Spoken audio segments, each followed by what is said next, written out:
Hello అండి. అందరూ ఎలా ఉన్నారు? నేనైతే చాలా బాగున్నాను. మీరు కూడా అందరూ బాగున్నారు కదా! బాగున్నారని అనుకుంటున్నాను. బాగుండాలని మనస్ఫూర్తిగా కోరుకుంటాను.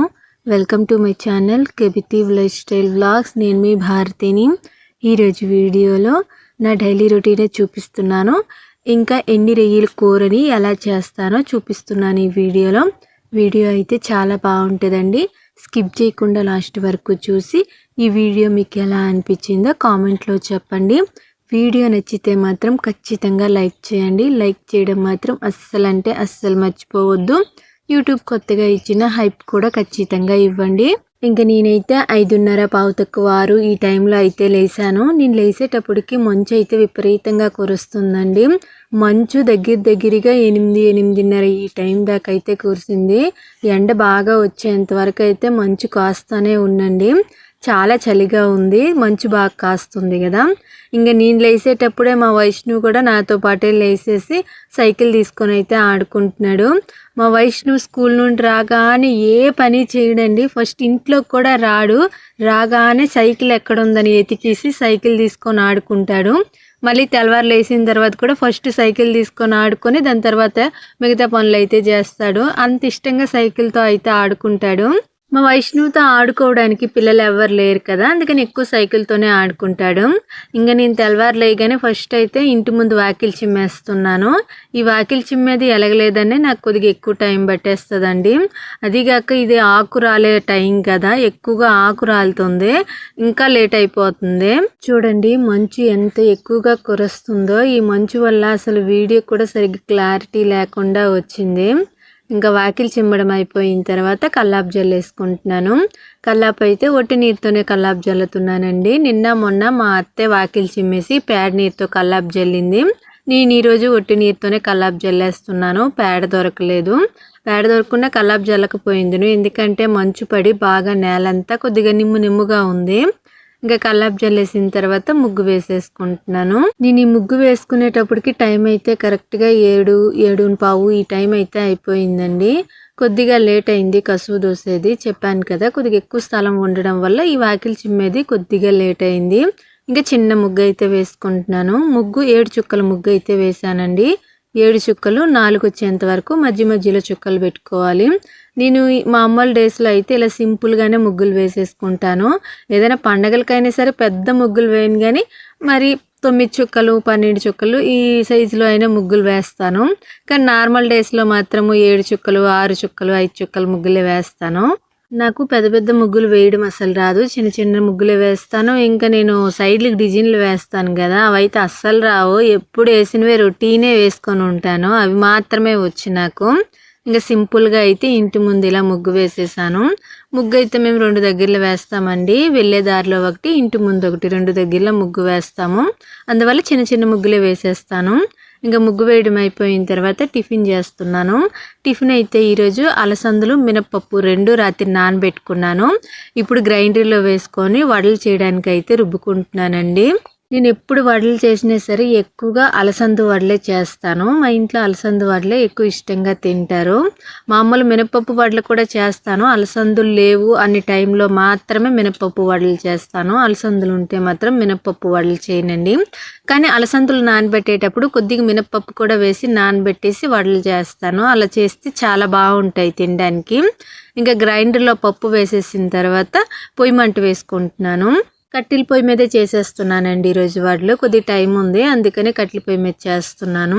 పొయ్యి మంట వేసిన తర్వాత పొయ్యి మీద బాండాలు పెట్టేసుకొని ఆయిల్ వేసుకున్నాను. పొయ్యి మీద ఆయిల్ వేడయ్యేలోపు అలసందలు గ్రైండర్లో వేసాను కదా, అవి కూడా బాగా మెదిగిపోయాయి. రుబ్బంతా కూడా ఒక గిన్నెలోకి తీసుకుంటున్నాను.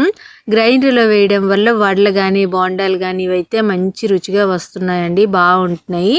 అంటే గట్టిగా రాకుండా మెత్తగా వస్తున్నాయి. ఇంకా ఈ వడల్లోకి కావాల్సినవన్నీ కూడా నేను ఆల్రెడీ కట్ చేసి పెట్టేసుకున్నాను. ఉల్లిపాయలు, పచ్చిమిరపకాయలు, కొద్దిగా కరివేపాకు, అల్లం కొద్దిగా జీలకర్ర అయితే వేసుకొని అన్నీ కూడా ఈ రుబ్బులో వేసేసి అయితే కలుపుకుంటున్నాను. కొత్తిమీర ఉంటే కొత్తిమీర వేసుకుంటే ఇంకా బాగుంటుంది. ఇంట్లో కొత్తిమీర లేదు, అందుకనే వేయలేదు. కొంతమంది ఈ పప్పు రుబ్బుకునేటప్పుడే ఉల్లిపాయలు, పచ్చిమిరపకాయలు, కరివేపాకు ఇవన్నీ వేసేసి రుబ్బేసుకుంటారు. కానీ నాకు అలా రుబ్బితే పెద్దగా ఇష్టం ఉండదండి. అందుకని ఎప్పుడు కూడా రుబ్బేసిన తర్వాత అన్ని చిన్న ముక్కలుగా కట్ చేసేసుకొని మళ్ళీ రుబ్బులో వేసుకుంటాను. నాకు ఇలానే ఫస్ట్ నుండి అలవాటు అయిపోయింది. ఇంకా రుబ్బంతా నీట్గా కలిపేసిన తర్వాత ఆయిల్ కూడా నీట్గా వేడైపోయింది. ఇంకా వడలు చేసుకొని అయితే ఆయిల్లో వేసేసుకుంటున్నాను. మా వైష్ణవ్ అయితే నా పక్కన కూర్చొని వెయిటింగ్ అండి వడల కోసము. అమ్మ నాకు వడలు ఇయ్యమ్మ అని పక్కన కూర్చొని అయితే అడుగుతున్నాడు. వాడు తెల్లారు లేసి ఏదో ఒకటి తినడం అలవాటు. స్కూల్కి వెళ్ళేటప్పుడు చాలా తొందరగా తినేస్తాడు కదా, 7 లోపలే తినేస్తాడు కదా. అంత తెల్లవారి రోజు తినడం అలవాటు అయిపోయింది. ఈరోజు కొద్దిగా లేట్ అయింది, 8:30 ఈ టైం అయిపోయింది. ఆడికి ఆకలి వేసేస్తుంది. అందుకని నా పక్కన కూర్చొని వడలు కావాలని అయితే అడుగుతున్నాడు. ఉన్నానా అయిపోతున్నాయి అని అయితే చెప్పాను. వడలు అయితే చాలా బాగా వచ్చాయండి, తినడానికి చాలా బాగున్నాయి. నేను పొయ్యి మీద చేసి కొద్దిగా గ్యాప్ ఎక్కువ వచ్చింది కదా, అందువల్ల పొయ్యి మీద చేయడానికి కొద్దిగా కష్టంగా అనిపించిందండి. ఇప్పుడు దగ్గరగా పొయ్యి మీద వంట చేసి నెల 15 రోజులు అయితే అయి ఉంటుంది. అందువల్ల పొయ్యి మీద వంట చేస్తుంటే ఈ పొగకి బాగా కళ్ళు మండుతున్నాయి. అదిగాక మంట ఎక్కువ అయితే చేతులు బాగా మంట పుడుతున్నాయండి. అంటే ఎక్కువ రోజులు గ్యాప్ వస్తే పొయ్యి మీద మళ్ళీ చేయడానికి కొద్దిగా కష్టం అనిపిస్తుంది. ముఖ్యంగా పొగకి బాగా కళ్ళు మండుతాయండి. అలవాటు అయిన వాళ్ళకి ఎంత పొగ వచ్చినా సరే పొయ్యి దగ్గర కూర్చొని వంట చేసినప్పుడు కళ్ళు మండవు. కానీ అలవాటు తప్పి మళ్ళీ కొద్ది రోజుల తర్వాత పొయ్యి మీద వంట చేసామనుకోండి పొగకి బాగా కళ్ళు మండుతాయి. కానీ కొద్ది రోజులకే అలవాటు అయిపోతుంది తొందరగా. నాకైతే కొద్దిగా ఇబ్బంది అనిపించింది చాలా రోజుల తర్వాత చేయడం వల్ల. కానీ ఇక నుండి పొయ్యి మీద చేయాలని అనుకుంటున్నాను. ఇంకా వేడివేడిగా ఉన్నప్పుడే మా మావయ్యకుని మా అత్తకైతే వేసిచ్చేస్తున్నానండి. మా వైష్ణవు ఇంట్లో ఉండే 2 గిన్నెలు అయితే తీసుకొచ్చాడు. వాళ్ళ తాత గిన్నె, వాళ్ళ నానమ్మ గిన్నె అయితే తీసుకొచ్చి అమ్మ వేసిచ్చేయి నేను నానమ్మకి తాతకి ఇచ్చేస్తున్నానేసి అయితే తీసుకొచ్చాడు. వేసి ఇవ్వగానే వాళ్ళ నానమ్మ ప్లేట్ వాళ్ళ నానమ్మకి, వాళ్ళ తాత ప్లేట్ వాళ్ళ తాతకి ఇచ్చేసి వాళ్ళ తాత దగ్గర కూర్చొని వాళ్ళ తాతకి మా బాబే తినిపిస్తున్నాడు. వాడికి ఒక సరదా, కొద్దిసేపు వాళ్ళ తాతకి తినిపించి దాని తర్వాత వాళ్ళ తాత చేత తినిపించుకుంటాడు. ఎక్కువగా ఏది తిన్నా సరే వాళ్ళ తాత దగ్గర కూర్చొని తింటాడండి. మా చేత ఎవ్వరి చేత తినిపించనివ్వడు. వాళ్ళ తాత లేకపోతే ఇంకా తప్పదు అన్నప్పుడు మాత్రమే నా దగ్గరికి వచ్చి నా చేత పెట్టించుకుంటాడు. లేకపోతే ఎక్కువగా వాళ్ళ తాత చేతే పెట్టించుకుంటాడు. వాళ్ళ తాతని వాళ్ళ నానమ్మ అయితే మా వైష్ణవుకి కొద్దిగా గారాబం ఎక్కువే చేస్తారు, ఒక్కడే కదా, అందుకని కొద్దిగా ఎక్కువగా గారాబం చేస్తారు.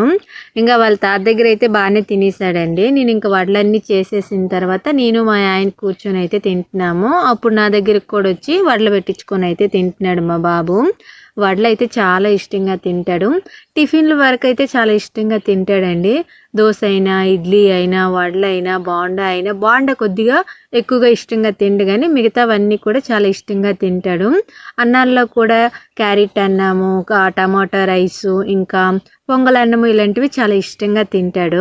కూరలు అయితే ఇవి ఇష్టం లేదని ఏం లేదండి. ఎక్కువగా చికెన్ అయితే ఇష్టంగా తింటాడు. మిగతా ఏ కూర అయినా సరే నేను కలిపి పెట్టేశాను అనుకో తినేస్తాడు. ఇంకా టిఫిన్ తినడం అయిపోయిన తర్వాత ఇల్లు అయితే తుడుచుకుంటున్నానండి. టిఫిన్ మొత్తం చేయడం అయిన తర్వాత ఇల్లు క్లీన్ చేసుకున్నాను. అంటే ఇల్లు క్లీన్ చేసి మళ్ళీ టిఫిన్ చేయాలంటే లేట్ అయిపోతుందని ఫస్ట్ టిఫిన్ అంతా చేసేసి అందరికి పెట్టేసిన తర్వాత ఇల్లు అయితే తుడుచుకుంటున్నాను. ఇల్లు తుడుచుకోవాలంటే నాకు టైం ఎక్కువ పట్టదు కానీ దుమ్ము మాత్రం కొద్దిగా ఎక్కువగానే వస్తుందండి. మా ఇంటి ముందు కొద్దిగా ఎక్కువగా ఇసుక నేల ఉంటుంది కదా, అందుకని ఇంక ఇల్లు తుడవడం అయిపోయిన తర్వాత ఇప్పుడైతే కూర అయితే చేద్దాం అనుకుంటున్నాను. కూర ఎండు రొయ్యల కూర అయితే చేస్తున్నానండి. ఈ రొయ్యలు మా అమ్మ వాళ్ళ ఇంటికాడ నుండి వచ్చేటప్పుడు తీసుకొచ్చిన రొయ్యలు అయితే చూడడానికి చాలా బాగున్నాయి. ఇప్పుడు ఈ రొయ్యల్లో కొన్ని రొయ్యలు తీసుకొని అయితే టమాటా ఉండి రొయ్యలు వేసి అయితే కూర చేస్తున్నాను. చాలా బాగుంటుంది. అయితే ఈ టమాటా రొయ్యలు చేయడం రావాలండి. కూర అందరూ చేయలేరు, బాగా చేయడం వచ్చిన వాళ్ళే చేస్తారు. నేనైతే ఎప్పుడు పెద్దగా చేయలేదండి. నేను రొయ్యల కూర, పచ్చి రొయ్యలు, ఎండు రొయ్యలు తినడం చాలా తక్కువ. నేను 1-2 సార్లు మాత్రమే మా అమ్మ చేసినప్పుడు ఎండు రొయ్యల కూర అయితే చూశాను. ఇప్పుడు మా అమ్మ చేసిన ప్రాసెస్లోనే చేస్తాను. అయితే చాలా బాగుంటుంది. కొన్ని మాత్రమే తీసుకున్నానండి. ఇప్పుడు ఈ రొయ్యలను అయితే క్లీన్ చేసుకుంటున్నాను. పెద్ద కష్టమేమి ఉండదు. ఈ రొయ్యలకి తల ఉంటుంది కదా, ఆ తల భాగము వెనక తోక భాగం తీసేసి ముందుకి చిన్న చిన్న కాళ్ళు అటు ఉంటాయి, అవి తీసేస్తే అంతేని క్లీన్ అయిపోయినట్టేని. ఎండు రొయ్యలు క్లీన్ చేసే ప్రాసెస్ అయితే పెద్దగా ఏమి ఉండదు. కానీ ఈ ఎండు రొయ్యలు కొద్దిగా నీసు వాసన ఎక్కువగా ఉంటాయండి. నీసు వాసన రాకుండా కూర చేసుకోవాలి. ఇప్పుడు నేను ఎలా చేస్తానో చూపిస్తాను. ఈ ఎండు రొయ్యల కూర కూడా పొయ్యి మీదే చేసుకుంటున్నానండి. ఇప్పుడైతే రొయ్యలన్నీ కూడా క్లీన్ చేసేసుకుంటున్నాను. అన్నీ కూడా క్లీన్ చేస్తే ఇగో ఇన్ని వచ్చాయండి. నేను మళ్ళీ కొద్దిగా రొయ్యలు అయితే తీసాను. అంటే మరీ కొద్దిగా అయ్యాయి అనేసి మళ్ళీ కొద్ది కవర్లో రొయ్యలు తీసి అవి కూడా క్లీన్ చేసి అయితే ఇవి వచ్చాయి. ఇప్పుడైతే పొయ్యి మీద కళాయి పెట్టుకొని కళాయి కొద్దిగా వేడయిన తర్వాత ఆయిల్ ఏమీ వేయకుండానే రొయ్యలు అయితే వేగించుకోవాలండి. ఈ రొయ్యలు వేగించుకుంటే అప్పుడు ఈ రొయ్యల్లో ఉండే వేస్ట్ ఏదైనా సరే బయటకు వచ్చేస్తుంది. ఇంకా ఈ రొయ్యలు కొద్దిగా ఎక్కువగా నీసు వాసన ఉంటాయి కదా, ఆ నీసు వాసన లేకుండా ఉంటాయి. అందుకని రొయ్యలు ముందైతే నార్మల్గా బాండల్లో వేసుకొని అయితే వేగించుకోవాలి.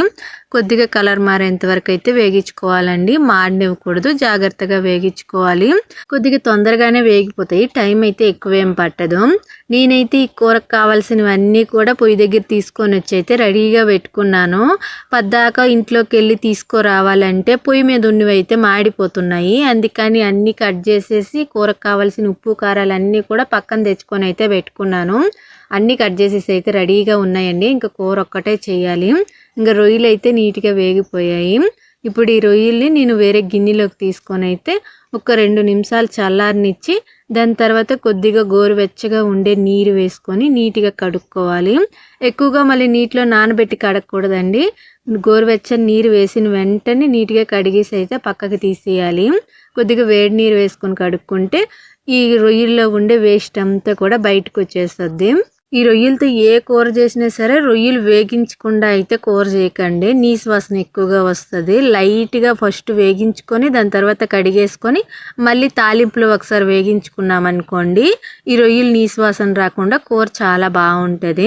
ఇప్పుడైతే రొయ్యలన్నీ నీట్గా కడిగేసుకున్నాను. ఇలా కడుక్కుంటే రొయ్యల్లో ఉండే వేస్ట్ అంతా, అంటే ఇసుక ఏదైనా ఉన్నదనుకోండి, నీట్గా బయటకు వచ్చేస్తుంది. ఒక 2-3 సార్లు నీరు వేసుకొని అయితే కడుక్కున్నాను. నేను ఈ రొయ్యలు కడగడానికి నీరు మరి కొద్దిగా ఎక్కువ వేడిగా ఉండే నీరు వేశాను. అందుకని చేయి కొద్దిగా కాలుతుంది. ఇంకా రొయ్యలు కడగడం అయిపోయిన తర్వాత మళ్ళీ అదే బాండ్లు పొయ్యి మీద పెట్టుకొని ఇప్పుడు కొద్దిగా ఆయిల్ అయితే వేసుకుంటున్నాను బాండల్లోన. అదే కూర చేసే ప్రాసెస్ అయితే చూపిస్తున్నానండి. చాలా సింపుల్గా చేసుకోవచ్చు, చేయడం కూడా చాలా తొందరగానే అయిపోతుంది. ఆయిల్ కొద్దిగా వేడయిన తర్వాత కొద్దిగా మెంతులు కొద్దిగా వేసుకోవాలి. చిటికెడు మెంతులు వేసుకొని కొద్దిగా ఆవాలు జీలకర్ర వేసుకున్నాను. ఆవాలు జీలకర్ర చిటపట్లాడిన తర్వాత నేను ఆల్రెడీ కట్ చేసి పక్కన పెట్టుకున్నానండి ఉల్లిపాయలు, కరివేపాకు, పచ్చిమిరపకాయలు ఇవన్నీ. ఇంకా ఆవాలు జీలకర్ర వేసిన తర్వాత ఫస్ట్ పచ్చిమిరపకాయలు వేసుకున్నాను. దాని తర్వాత కరివేపాకు వేసుకొని అవి కొద్దిగా వేగనిచ్చాను. అవి కొద్దిగా వేగిన తర్వాత సన్నగా కట్ చేసుకున్న ఉల్లిపాయ ముక్కలు వేసేసుకుంటున్నాను. ఉల్లిపాయ ముక్కలు అయితే కొద్దిగా సన్నగా కట్ చేసుకున్నానండి. మీరు కావాలంటే పొడుగ్గా కూడా కట్ చేసుకోవచ్చు. కాకపోతే ఇలా సన్నగా కట్ చేసుకుంటే ఉల్లిపాయలు కూర గ్రేవీ కొద్దిగా ఎక్కువగా వస్తుంది అనేసి నేను ఇలా అయితే కట్ చేసుకున్నాను. టమాటా కూడా కట్ చేసేసి అయితే పక్కన పెట్టుకున్నానండి. పొయ్యి మీద వంట చేసేటప్పుడు కూరకు కావాల్సినవన్నీ కూడా కట్ చేసేసి కావాల్సినవన్నీ కూడా పక్కన పెట్టుకున్నాం అనుకోండి, వంట చేసేటప్పుడు హడావుడి లేకుండా మెయిన్ కూర ఎక్కువగా మాడిపోకుండా తొందరగా వంట చేసేయడం అయిపోతుంది. నేను ఇంతకు ముందు అయితే అప్పటికప్పుడు తీసుకొచ్చి వేసి మళ్ళీ ఎక్కడొక్కడ పెట్టేసేదాన్ని. కానీ అలా చేస్తుంటే లేట్ అయిపోతుంది, కూర మాడిపోతుంది అనేసి ఇప్పుడైతే అన్నీ నేను పక్కన తెచ్చుకొని పెట్టుకొని దాని తర్వాత అయితే వంట చేయడం స్టార్ట్ చేస్తున్నాను. ఇలా చేయడం వల్ల కొద్దిగా సింపుల్గా ఉంది, హడావుడి లేకుండా కూర మాడకుండా మంచిగా నీట్గా వస్తుంది. ఇంకా ఉల్లిపాయలు కొద్దిగా వేగిన తర్వాత కొద్దిగా సాల్ట్ని కొద్దిగా పసుపు వేసుకొని ఉల్లిపాయలు ఇంకొద్దిగా కలర్ మారేంత వరకు అయితే వేగించుకుంటున్నాను. ఉల్లిపాయలు వేగడం కొద్దిగా లేట్ అవుతుందండి. కొద్దిగా ఎక్కువ ఉల్లిపాయలు వేసుకుంటే లేట్ అవుతుంది, కొద్దిగా ఉల్లిపాయలు అయితే తొందరగానే వేగిపోతాయి. ఇంకా ఉల్లిపాయలు కొద్దిగా కలర్ మారిన తర్వాత కడిగి పక్కన పెట్టుకున్నాం కదా రొయ్యలు, ఆ రొయ్యలు వేసుకొని ఆ రొయ్యలు నీట్గా ఈ ఆయిల్లోనే బాగా మగ్గనివ్వాలండి. బాగా కొద్దిసేపు అయితే వేగనివ్వాలి. ఆయిల్లో ఎంత బాగా వేగితే రొయ్యలకు నీసు వాసన లేకుండా అంత బాగుంటుంది. మీకు కావాలంటే కొద్దిగా ఎక్కువ ఆయిల్ వేసుకొని కూడా కూర చేసుకోవచ్చు. మా ఇంట్లో అయితే ఎక్కువ ఆయిల్ ఉంటే కూర ఎంత రుచిగా ఉన్నా సరే కూర మాత్రం ఆయిల్ ఎక్కువ అయితే అస్సలు తినరండి. కూర రుచిగా ఉన్నా సరే కూర బాగాలేదని అంటారు. అందుకని నేను ఏ కూరలో అయినా సరే ఆయిల్ చాలా తక్కువగా వేస్తాను. నాకు ఇంక ఇలానే అలవాటయిపోయిందండి. ఆయిల్ తక్కువగా వేసి కూరలు చేయడం అయితే బాగా అలవాటయిపోయింది. అందుకని నేను ఏ కూర చేసినా సరే ఆయిల్ తక్కువగా ఉంటది. కొంతమంది కొద్దిగా ఆయిల్ ఎక్కువ వేసి కూర చేయొచ్చు కదక్కా అని కామెంట్ చేస్తున్నారు. నేను ఇక ఆయిల్ ఎక్కువగా వేయకపోవడానికి కారణం అయితే ఇదేని. ఇంకా ఆ రొయ్యలు బాగా మగ్గిన తర్వాత కట్ చేసి పక్కన పెట్టుకున్నాను కదా టమాటా. ఆ టమాటా కూడా వేసేసి టమాటా కూడా నీట్‌గా మగ్గనివ్వాలండి. అడుగు మాడకుండా ఈ టమాటా నీట్‌గా మగ్గనిచ్చుకుంటే కూర బావుంటది. అడుగు మాడితే ఏం లేదు, కూర లైట్‌గా చేదొచ్చేస్తది లాస్ట్‌లోన. అందుకని అడుగు మాడకుండా అయితే కూర చేసుకోవాలి. టమాటాలో ఆల్రెడీ కొద్దిగా నీరుంటది కాబట్టి ఒక 2, 3 నిమిషాలు మగ్గనిచ్చేసుకుంటే, అంటే టమాటాలో ఉండే వాటర్ అంతా అయిపోయేంత వరకు మగ్గనిచ్చేసుకుంటే సరిపోతది. దాని తర్వాత కొద్దిగా చింతపండు నీరు వేసేసుకొని కూర బాగా దగ్గర అయ్యేంత వరకు ఉడికించుకుంటే సరిపోతది. అంతేనండి, సింపుల్‌గా రెడీ అయిపోతది కూర. ఎక్కువ టైం ఏం పట్టదు. టమాటా అంతా కూడా నీట్‌గా మగ్గింది. ఇంక ఈ టైంలోనే నేను కొద్దిగా కారం అయితే వేసుకుంటున్నాను. మేము కొద్దిగా ఎక్కువ కారం తింటాం కాబట్టి నేను ఒక 2 టేబుల్ స్పూన్ల దాకా కారం అయితే వేసుకున్నాను. కారం తక్కువ తిన్న వాళ్ళు కొద్దిగా తక్కువ కారం వేసుకోవాలి. పసుపు, ఉప్పు నేను ఆల్రెడీ ఉల్లిపాయలు వేగించేటప్పుడే వేసుకున్నాను కాబట్టి ఇప్పుడైతే వేసుకోవటం లేదు. మళ్ళీ కూరంతా ఉడికేసి లాస్ట్‌లో ఉప్పు చూసినప్పుడు ఉప్పు సరిపోకపోతే లాస్ట్‌లో వేసుకుంటాను. మీలో ఎంతమందికి ఎండు రొయ్యల కూర ఇష్టమో ఖచ్చితంగా కామెంట్‌లో చెప్పండి. ఇంకా ఇప్పుడైతే చింతపండు నీరు వేసుకుంటున్నానండి. చింతపండు ముందే నానబెట్టుకొని అయితే పక్కన పెట్టుకున్నాను. కొంతమంది చింతపండు వేసుకోరు. టమాటా రొయ్యల కూర చేసేటప్పుడు చింతపండు వేసుకోకుండా మామూలుగానే చేసేస్తారు. కొంతమంది చింతపండు వేసుకుంటారు. మా ఇంట్లో చింతపండు వేస్తేనే తింటారు. అందుకని నేను కొద్దిగా చింతపండు ఆల్రెడీ నానబెట్టుకున్నాను. ఇప్పుడైతే చింతపండు నీరు వేసుకున్నాను. దాని తర్వాత కొద్దిగా వాటర్ వేసుకొని మళ్ళీ ఒకసారి నీట్‌గా కలుపుకొని మూత పెట్టేసి ఒక 5 నిమిషాలు ఉడికించేసుకుంటే అంతేనండి, రొయ్యల కూర రెడీ అయిపోయింది. మరీ పులుసు పులుసుగా కాకుండా కొద్దిగా చిక్కగా అయితే ఉండాలి కూర. అప్పుడే తినడానికి బావుంటది. ఇప్పుడు మూత పెట్టుకొని అయితే ఒక 5 నిమిషాలు ఉడికించుకుంటున్నానండి. చూడండి, ఇప్పుడు మూత తీసి చూస్తే కూర దగ్గరగా ఎంత బాగుందో చూడడానికి. కూర తినడానికైతే చాలా అంటే చాలా టేస్టీగా వచ్చిందండి. నేను చాలా తక్కువ సార్లే ఈ కూర చేశాను. తక్కువ సార్లు రేర్ అండి, ఇది రెండోసారి అనుకుంటా. అయినా సరే చాలా బాగా కూర వచ్చింది. మా అమ్మ దగ్గర చూసి నేర్చుకున్నాను. చాలా బాగుంటుంది. మా అమ్మ చేసినా సరే చాలా రుచిగా ఉంటుంది. అమ్మ ఎండి చేపల కూర అయినా, రొయ్యల కూర అయినా, నెత్తళ్ళ కూర అయినా చేస్తే చాలా అంటే చాలా బాగుంటుంది. చికెను, మటన్ కూడా చాలా బాగా చేస్తుందండి. ఇంకా కూర అంతా ఉడికిపోయిన తర్వాత పొయ్యి మీద నుండి దించేసాను. దాని తర్వాత మా అత్త, మా మామయ్యలు అందరికీ పెట్టేసిన తర్వాత నేను కూడా పెట్టుకొని అయితే తింటున్నాను. కూర అయితే మంచిగా వచ్చిందండి. మరీ చిక్కగా లేకుండా అలానే పల్చగా లేకుండా కరెక్ట్‌గా గ్రేవీతోని కూర చాలా బాగా వచ్చింది. అందరికీ పెట్టేసిన తర్వాత ఈ కూరే మిగిలింది. ఒక్క పూటకే చేశానండి. ఈ ఎండు రొయ్యల కూర ఒక్క పూటకే తినగలము, 2 పూటలకి తినలేము. అందుకని ఒక్క పూటకే చేశాను. వేడి వేడిగా ఉన్నప్పుడు తింటే చాలా అంటే చాలా బాగుంది. రొయ్యలు కొద్దిగా ఎక్కువగా వేశాను కాబట్టి ముద్ద ముద్దకి రొయ్యలు అయితే బాగా తగులుతున్నాయి. ఇంక నేనైతే తినేస్తున్నానండి. కడుపు నిండా తినేసాను. నేను హాస్పిటల్‌లో జాయిన్ అయ్యి వచ్చిన నుండి ఫుడ్ అయితే సరిగ్గా తినటం లేదండి. తినలేకపోతున్నాను. తినకూడదని కాదు గానీ, ఈరోజైతే బాగా తిన్నాను. రొయ్యల కూర కదా, బాగా నచ్చింది. కడుపు నిండా తినేసాను. దాని తర్వాత గిన్నెలు అయితే తోముకుంటున్నానండి. గిన్నెలు మరీ ఎక్కువేం లేవు గానీ, సాయంకాలం తోముకోవచ్చు. కానీ తోమేయడం అయిపోతే పని అయిపోతుందిలే అనేసి తినేసిన తర్వాత గిన్నెలు అయితే తోమేసాను. నేనైతే ఈ ప్రాసెస్‌లో ఎండు రొయ్యల కూర చేసుకున్నాను కదా. మీరు ఎవరైనా వేరే ప్రాసెస్‌లో చేసుకుంటే ఖచ్చితంగా కామెంట్‌లో చెప్పండి. నేను అలా కూడా ఒకసారి ట్రై చేస్తాను. ఇంకా కొద్దిగా ఎండు రొయ్యలు అయితే ఇంట్లో ఉన్నాయి. ఇంకో వెరైటీగా మీరు ఒకవేళ ఎవరైనా కామెంట్‌లో చెప్తే చేయడానికైతే ట్రై చేస్తాను. ఇంకా ఎండు చేపలు కూడా కొద్దిగా ఎక్కువగా ఉన్నాయండి. అవి కూడా చేస్తాను. చేసేటప్పుడు రెసిపీ ఎలా చేస్తానో వీడియోలో చూపిస్తాను. వీలైనంత వరకు ట్రై చేస్తాను చూపించడానికి. ఈరోజైతే బట్టలేమీ ఉతకటం లేదు. కొద్దిగా ఒళ్ళు బద్ధకంగా అనిపిస్తుంది. రేపు ఉతుక్కుందామనేసి ఈరోజు కేవలం గిన్నెల వరకైతే దోముతున్నాను. బట్టలు రేపు 2 రోజులు ఒకేసారి కూర్చొని అయితే ఉతుక్కోవచ్చని. ఇంకా గిన్నెలన్నీ దోమేసిన తర్వాత మా జామ చెట్టుకి కాయలు అయితే బాగా కాస్తున్నాయండి. కొన్ని కాయలు అయితే కోస్తున్నాను. అంటే బాగా మాగిపోయిన కాయలన్నీ కోసేస్తున్నాను. కొయ్యకపోతే రాత్రులు పెట్లు వచ్చి కోసుకొని వెళ్ళిపోతున్నాయి. అందుకని బాగా మాగిన కాయలన్నీ కూడా కోసేస్తున్నాను. సైజు మరి అంత పెద్ద కాయలు కాదు, అలానే చిన్న కాయలు కాకుండా మంచి కలర్లో అయితే బాగున్నాయండి. కాయలు తినడానికి అయితే చాలా అంటే చాలా టేస్టీగా ఉన్నాయి. ఆర్గానిక్గా పండిన కాయలు కదా, ఎంత తీయంగా ఉన్నాయో. ఈ మా జామ చెట్టు సంవత్సరానికి 2 కాపులు కాస్తదండి. ఒక కాపులో ఏమో కాయలు పెద్దగా ఉంటాయి. ఒక కాపులో ఏమో కాయలు మరీ చిన్నగా ఉంటాయి. గోలి కాయలంత చిన్నగా ఉండే మాగిపోతాయి. ఇప్పుడైతే కాయలు పెద్దగానే ఉన్నాయండి. పెద్దవంటే మరీ పెద్దవి కాదు గానీ చిన్నవి కాకుండా మధ్యలో అయితే ఉన్నాయంటే కొద్దిగా పెద్ద సైజులో అయితే ఉన్నాయి. చూడండి ఇక్కడ వీడియోలో చూపిస్తున్నాను కదా, ఈ సైజులో అయితే ఉన్నాయి. కాయలన్నీ కూడా బాగా మాగున్నాయి. ఇంకా బాగా మాగినవి అయితే మేము తినేసామండి. కొద్దిగా కలర్ తక్కువగా మాగినవి అయితే మీకు ఇప్పుడు చూపించాను. ఇంకా మా మావయ్య కొన్ని సపోటా కాయలు కూడా కట్ చేశారు. అవి కూడా కవర్లో వేసుకుంటున్నాను. కవర్లో వేసుకొని బియ్యం డబ్బాలో పెట్టుకుంటే ఈ సపోటా కాయలు బాగా మాగిన తర్వాత తింటే బాగుంటాయి. ఇవి ఆర్గానిక్గా పండించిన కాయలు కాబట్టి తినడానికి అయితే చాలా టేస్టీగా ఉన్నాయి. సపోటా కాయలు కానీ జామకాయలు కానీ కాయలు అయితే ఒక 2 కిలోల దాకా వచ్చి ఉంటాయి అనుకుంటా సపోటా కాయలు. ఇంకా మా ఆయన నిన్నైతే పుచ్చకాయలు లోడ్కి వెళ్ళారండి. వస్తా ఒక 20 కిలోల దాకా ఉంటుంది. ఒక పుచ్చకాయ అయితే తీసుకొచ్చారు. చాలా పెద్దగా ఉంది, చాలా బరువుగా ఉంది. ఇప్పుడు ఆ పుచ్చకాయ అయితే కట్ చేస్తున్నాను. చాలా పెద్ద పుచ్చకాయ కదా, ఒక్క రోజులో అసలు తినలేము. 20 కేజీలు ఉంటుందండి ఈ పుచ్చకాయ. చూడడానికి మీకు సింపుల్గా కనిపిస్తుంది కానీ రియల్గా చూస్తే ఇంత పెద్ద పుచ్చకాయ అనిపించింది నాకైతే. పట్టుకోవడానికి అయితే ఎంత బరువుగా ఉందో, మా వైష్ణవికి 2 ఇంతలు బరువు అయితే ఉంది. ఇది చాలా బరువుగా ఉంది. కట్ చేస్తున్నాను. కాయ తినడానికి కూడా చాలా అంటే చాలా రుచిగా ఉందండి. పెద్ద కాయ అవ్వడం వల్ల తీయగా ఉంది. నాకైతే భలే నచ్చింది. ఇంక ఈ వీడియో అయితే ఇంతేనండి. వీడియో నచ్చుంటే మాత్రం ఖచ్చితంగా లైక్ చేసి సబ్స్క్రైబ్ చేసుకొని సపోర్ట్ చేయండి. హైప్ ఇవ్వడం మాత్రం అస్సలు మర్చిపోవద్దు.